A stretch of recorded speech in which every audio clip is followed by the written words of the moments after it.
Alright YouTube, let's talk about Final Fantasy Fables Chocobo's Dungeon on the Nintendo Wii. Now, I'm sure that many of you, when you saw Chocobo's Dungeon, you probably thought, oh god, this has got to be a terrible game. And at first glance, yeah, I didn't think very highly of this game either. You know, let's face it, when you usually think of Final Fantasy, you think of the main core games, like in the numeric series, you think of like Final Fantasy 4, 5, 6, 7, 10, you think of those really like as the core Final Fantasies, and the spin-offs not so much. And with Final Fantasy Fables Chocobo's Dungeon, you know, it's a spin-off featuring Chocobo, which is its series mascot. It has a very cutesy appearance, and you know, as something on the Wii, a lot of fans were really hungry for a very top-tier RPG. And while I will admit that Chocobo's Dungeon is not quite that, you know, sort of AAA success RPG that many fans would have wanted, it actually is a very surprisingly great game, and if you're willing to give it a chance, it's a whole lot of fun, and it's something you might not expect. So if you are really excited for a new RPG to play, something, you know, challenging and fun, I would highly recommend Chocobo's Dungeon. Now, with Chocobo's Dungeon, its story obviously does center on Chocobo. It's a bit cutesy in presentation and appearance, but you know, if you are a long-time fan, you can probably get past this. And when you start playing it, it does have some relevant themes that do relate to previous Final Fantasy games, and kind of has a little bit of fan service to it. Basically, you play as Chocobo, and you're joined by your partner Sid, who obviously is a series mainstays in like every Final Fantasy game. And both Sid and Chocobo are treasure hunters in this game, and they wind up in this little town called Lost Time, where all the residents frequently have their memories stolen by this bell that keeps ringing in the middle of town. And like just among this, you know, crazy happening, there's a baby that crashes down to Earth from like a meteorite.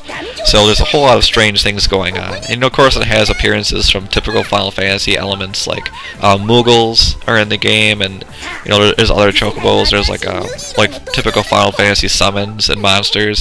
So you know, that's all well and good. Now, as far as how the game plays, it's sort of like a hybrid of turn-based and real-time gameplay. When you are in town and stuff, you still walk around, talk to NPCs, buy equipment, and do all that typical RPG stuff. When you actually go into like a mission, you go into a dungeon, which is randomly generated floors, so like the floors are all different, and basically you want to get to the next stairs and try to go down in the dungeon floors until you reach the bottom and fight the boss. And of course, you know, like, there's items and secrets hidden throughout. And instead of having sort of like, you know, like a battlefield separately, or you know, having like a Final Fantasy type like menu where you press attack and then, you know, wait for the attack motion. Instead, what you do is you move Chocobo and just attack with the button, or you can bring up menus. You can bring up menus on the fly when you want to, and each action basically takes up a turn. But instead of having this interface to go through, it just basically goes on how fast you press the button. So if you move, the enemy will move next, and it kind of goes in sync really fast. That way, the action kind of stays with you as fast as you can go. If you want to pause and think about what you're going to do, you can just sit there and think, and the game will stop for you. At the same time, if you know that you can move like 5 spaces and attack and keep attacking, you can just kind of go as fast as you want. So it's pretty neat. It's a lot more stiff than something like Kingdom Hearts, but it's a lot more fast-paced than like a typical turn-based Final Fantasy. So it's pretty cool. As far as the other dungeons go, there are some like secret dungeons to go through.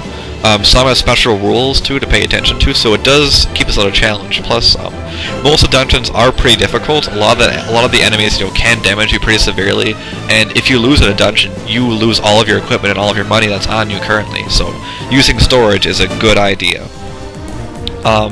The game has pretty good value as far as like total gameplay package is concerned. You know, you can play this for dozens of hours, as well as, you know, you can of course, you know, keep replaying the game. There's not so much replay value beyond like the first playthrough, but there are some mini games in there to keep the attractive, like, no, to keep the package attractive. Particularly, you can play that pop-up duel card game, which is pretty popular, as well as they added Wi-Fi playing in that, which is a pretty cool bonus. You know, it's a great distraction.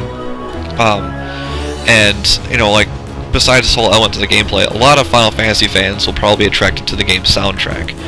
It has an excellent soundtrack. A lot of it's really just fan service for anyone who's liked the series. A lot of the music is recycled from previous Final Fantasy games. Like, there's the Final Fantasy 1 town theme, the Final Fantasy 4 Battle Against the Four Fiends song, Final Fantasy 5 Battle on the Bridge, There's a whole different group of songs from previous Final Fantasy games, which many fans should really like. And like the sound quality and arrangements are just excellent. Voice work is kind of on the cheesy side, but you can kind of look past that. It's still pretty decent.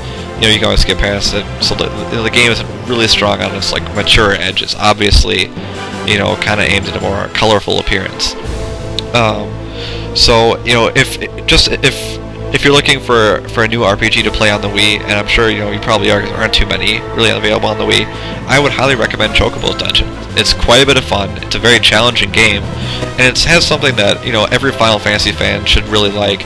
And even if you're a very casual fan of RPGs, it still is a very satisfying game because of its depth. And that's why we at COE have awarded this game an 8.7 out of 10, or earning it a silver medal award. Thanks for watching, and see you next time.